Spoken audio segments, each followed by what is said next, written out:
CTV News at 11:30 with Ian Campbell and Rick Wyman with weather. Well, good evening. Thanks for staying up with us. We begin tonight with an overnight fire which destroyed an abandoned home in Sudbury. Fire officials say it was started so someone could stay warm. CTV's Elena Everson starts us off.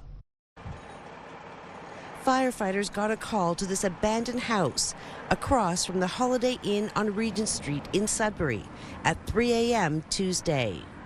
Upon arrival, there was smoke and flames coming from windows on the main floor and through the roof. Although the fire, we suspect, was started by transient individuals that were seen in and out of the structure over a number of different times, we don't have any other cause at the moment.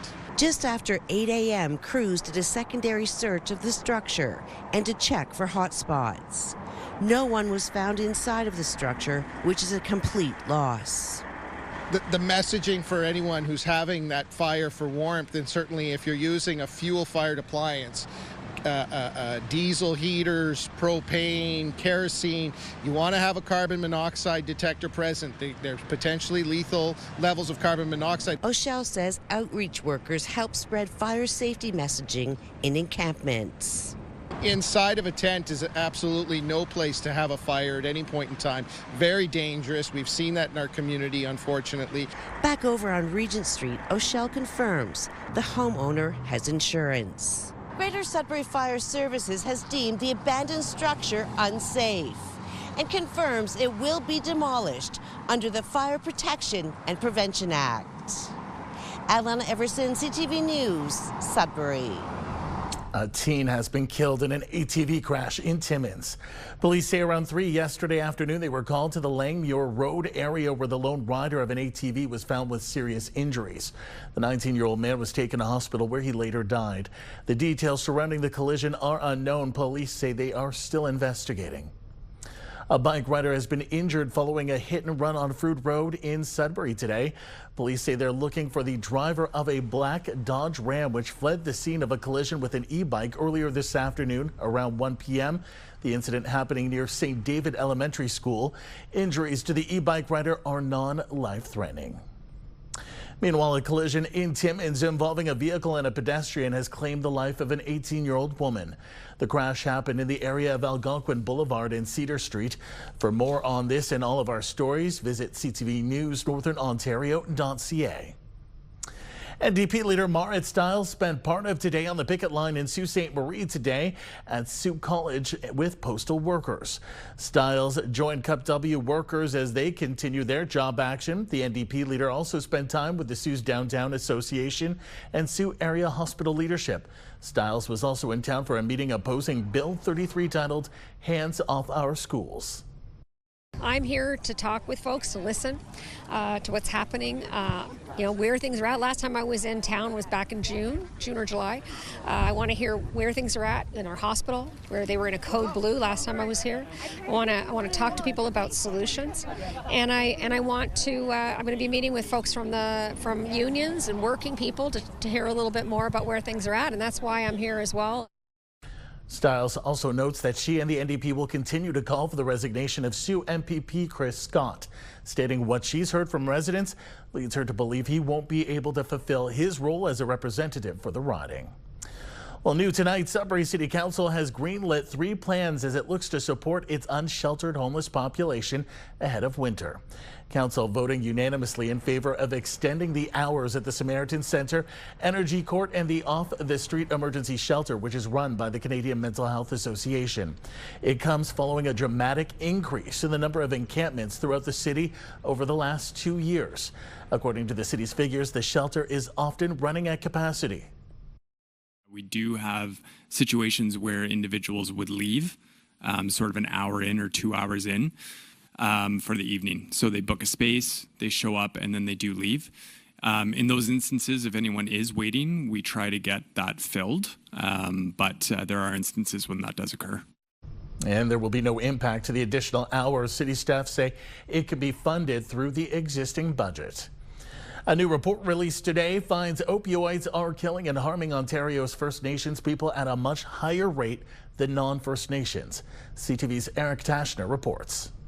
At an alarming rate, First Nations people are disproportionately impacted by the opioid overdose epidemic. The rate of opioid-related deaths for First Nations people in the province tripled between 2019 and 2022. Well, unfortunately, it's not something that we already didn't know. A 36-page report studied data from 2013 to 2023 and found First Nations people were 10 times more likely to visit a hospital for opioid-related toxicity. Intergenerational trauma from the residential school system, from colonization, and those impacts are long-lasting, and that can lead to patterns of substance use. The research found opioid use was higher among First Nations, particularly among those living outside their communities, compared to non-First Nations. Hospital visits due to opioid-related toxicity are also higher among First Nations people. Northern and more remote communities face a lot of difficulties just because of their geographic spread in terms of trying to provide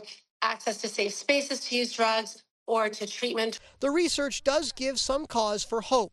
Death rates have stabilized. First Nation-led programming initiatives and that are having great success, albeit not what we considered in the opioid addiction circle as conventional practices, have had great results. In 2021 and 2022, nearly 400 Indigenous people died of an overdose, and First Nations people were dying at a rate 9 times higher than non-First Nations people. We're lobbying the federal government to say, look, our police services are dealing with a wide variety of issues that are impacting community, including organized crime that is bringing opiates into community. We need police services as well to be an essential service. The Chiefs of Ontario plans to examine data on publicly funded treatment programs to determine if they are adequately serving First Nations throughout this ongoing opioid crisis. Eric Tashner, CTV News, North Bay. North Bay police are looking for a suspect in a vehicle theft on Main Street East. The vehicle owner was in the bank with a key fob for the vehicle on them when the suspect gained entry to the unlocked car and drove it away. Police say they found the gray 2023 Hyundai Santa Cruz near the intersection of Oak and Wild Streets. The suspect is described as male. He was wearing a dark, possibly black hoodie with jeans and a ball cap worn backward.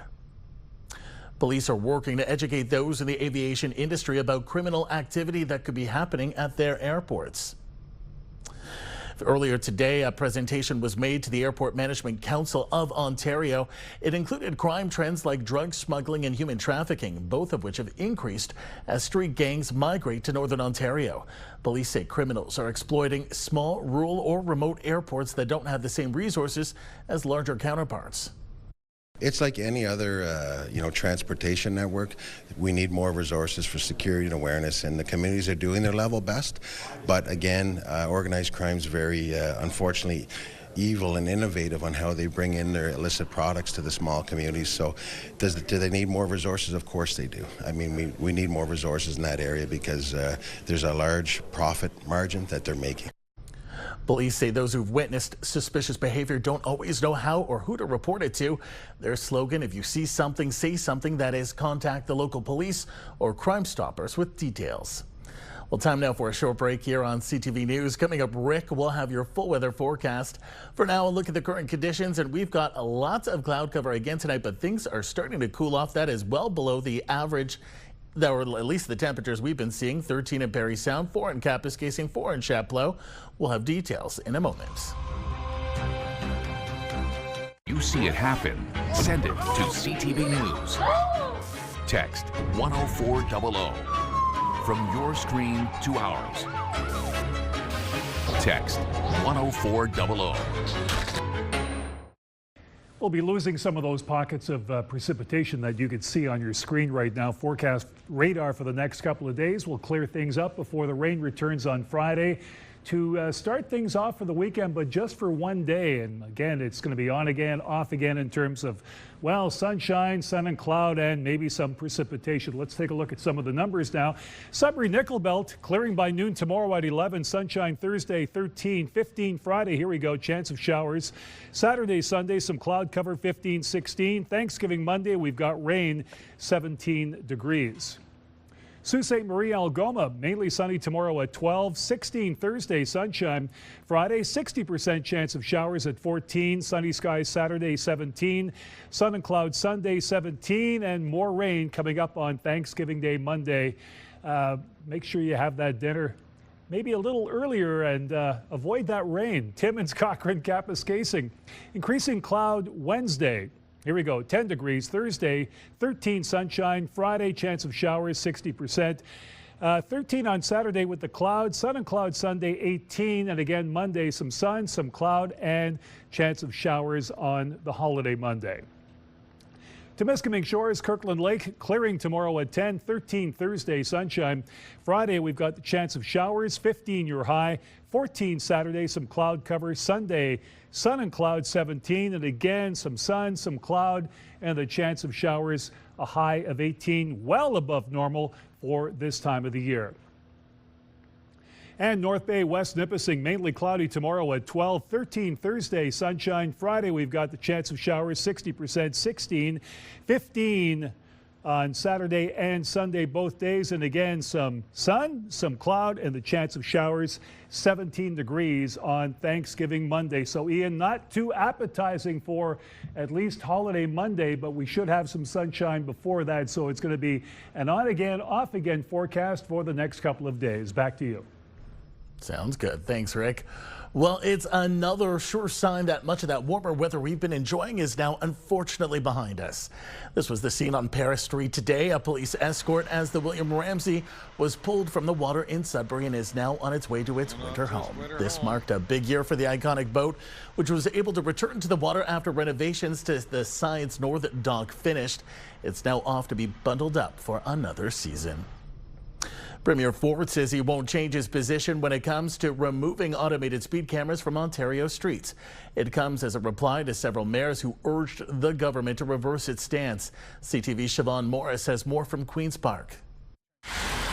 It's a hard no from the Premier to 22 Ontario mayors. They'd hoped for a compromise on speed cameras, the ones the province plans to outlaw. What's unreasonable is a total cash grab, and we know speed cameras do not work. One of the mayors pushing for reconsideration insists this is not about money at all. It's not about revenue. It is about safety. Some of the tweaks the mayor suggested include running the cameras in school zones only, issuing a warning on the first offense, only ticketing during school hours, and setting a reasonable threshold speed to get a fine at all. They slow people down, and when you get a ticket, the evidence shows that every single camera where these are deployed have registered a decrease in speeding. Doug Ford unmoved with another approach to stop lead-footed drivers. We're going to put traffic calming infrastructure, and that will bring it down to zero. Singling out Toronto's most infamous speed camera that's issued 70,000 tickets worth more than $7 million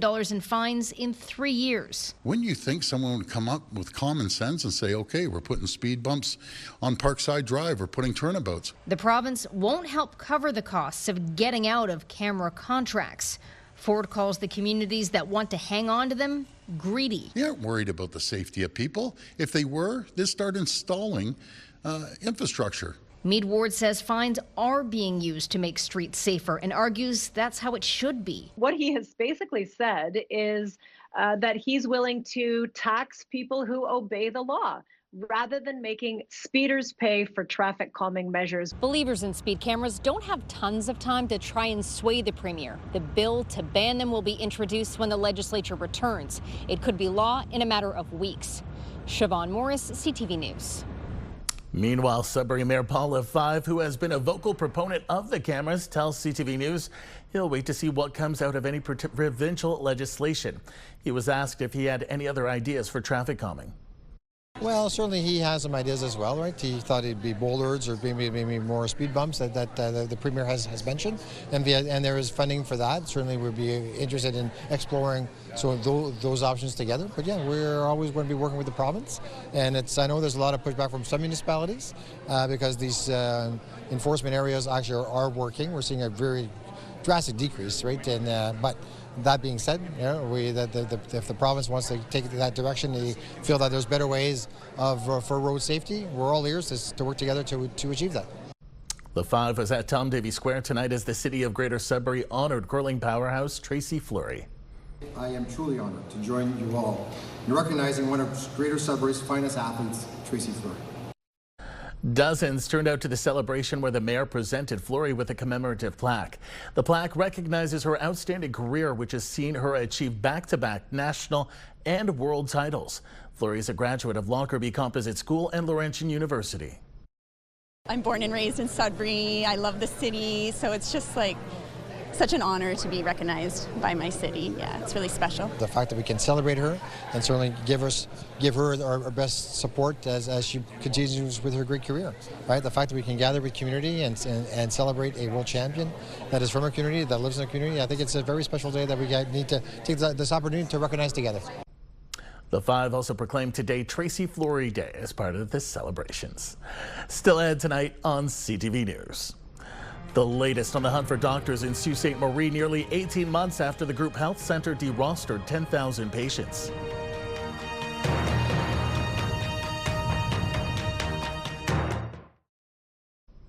The Countryside Arena in Sudbury is a busy place today and tomorrow as the Northern Ontario Junior Hockey League is holding its showcase tournament. CTV's Madison Merrier reports.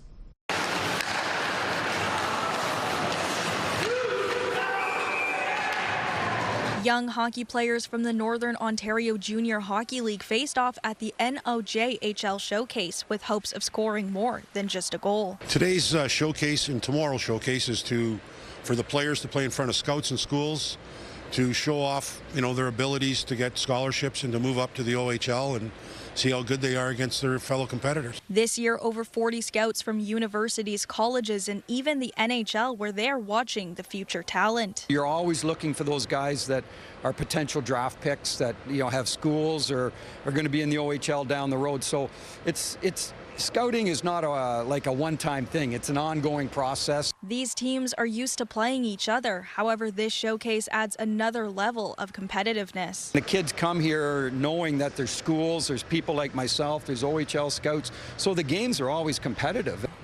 For a young team, we play super aggressive. We're playing a very mature game. Really recognize that our players have the right attitude and they want to be here, and they are hockey players, and they are going to be phenomenal at the next level one day. For first-year players and returning players, their goal is to remain a good team player and not let the stress of an event like this get into their game plans. I'm just trying to play my game while I'm here, see if I can be creative, hold on, try to make some plays, and just be a good team player while I'm here. It's awesome. I mean, it's my 5th year at junior, so I've had an experience like this, but it's great for the young guys who haven't had a chance to show themselves, and even some of the older guys who are looking to continue their hockey career. It's a great place to do so. Teams from around the north have 2 games to show their potential. Every shot and every save earns favors with the scouts and their future in Canada's sport. Madison Merrier, CTV News, Sudbury.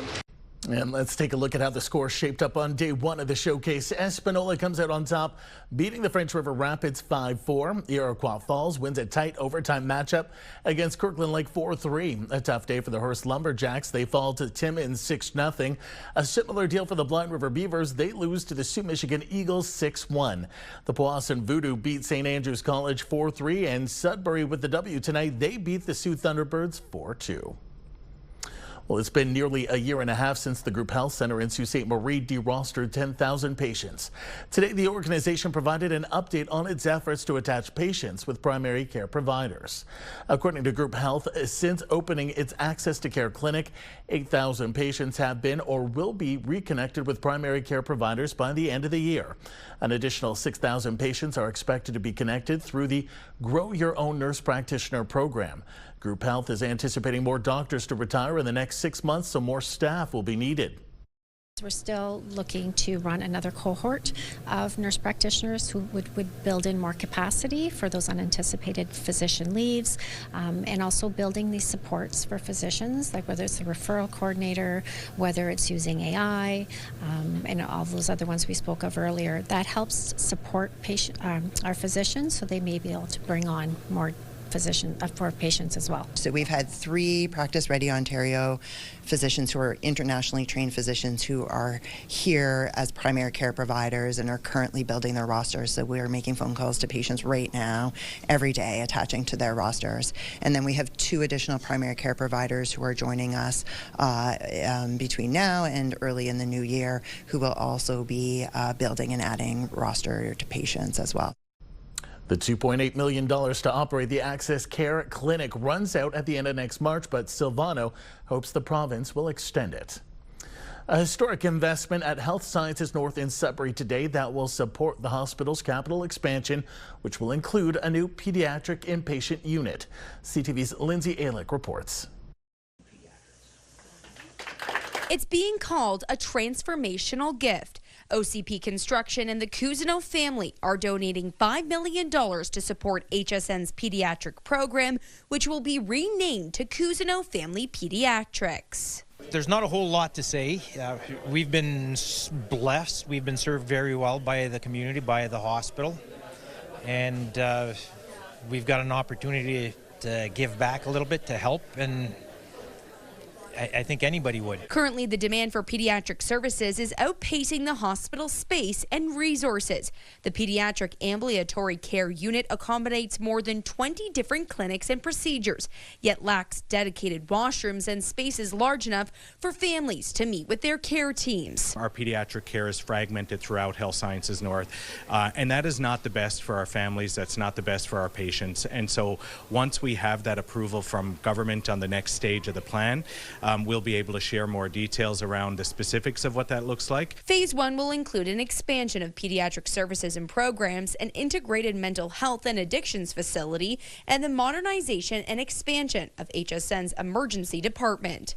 Would see us expand the current existing physical capacity at Health Sciences North from 526 beds to 756 by 2033-34.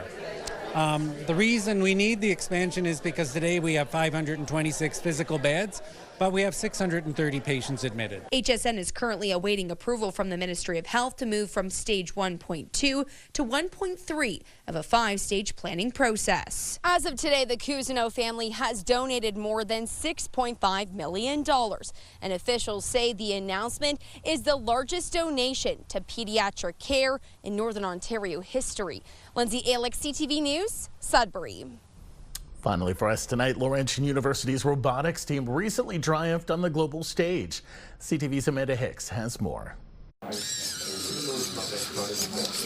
This is just one of the machines that represented Canada at the FIRA Robo World Cup last month in South Korea. The international competition saw 40 teams from more than 10 countries put their robots through tests like lifting weights, sprinting, and the triple jump. Across 5 events, Laurentian University's Robo Parks and Snow Parts teams brought home 4 gold, 2 silver, and 3 bronze medals. Getting this championship from the South Korea, we really feel we can do a lot in Canada, in Ontario, in North Ontario, in Sudbury. I'm so proud with the students, all of them. They chipping times, weekends times, hours into making this happen. It is not easy, especially we have to travel far from Canada to South Korea.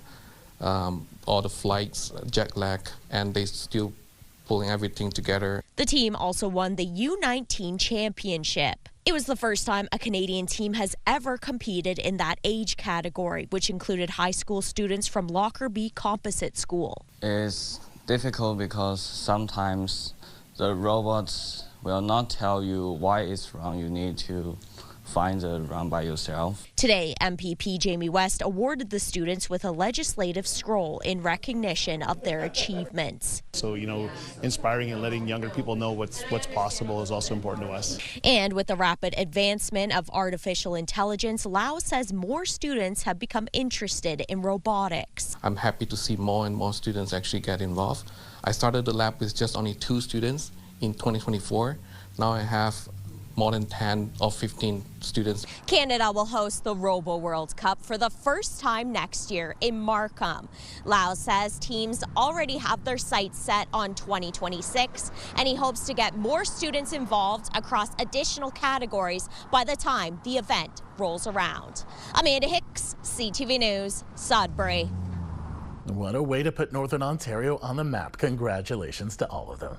That takes us to the end of our newscast this Tuesday night. For the latest news anytime, remember you can head to our website, CTVNewsNorthernOntario.ca. You can also download our CTV News app. Thanks for watching. Good night.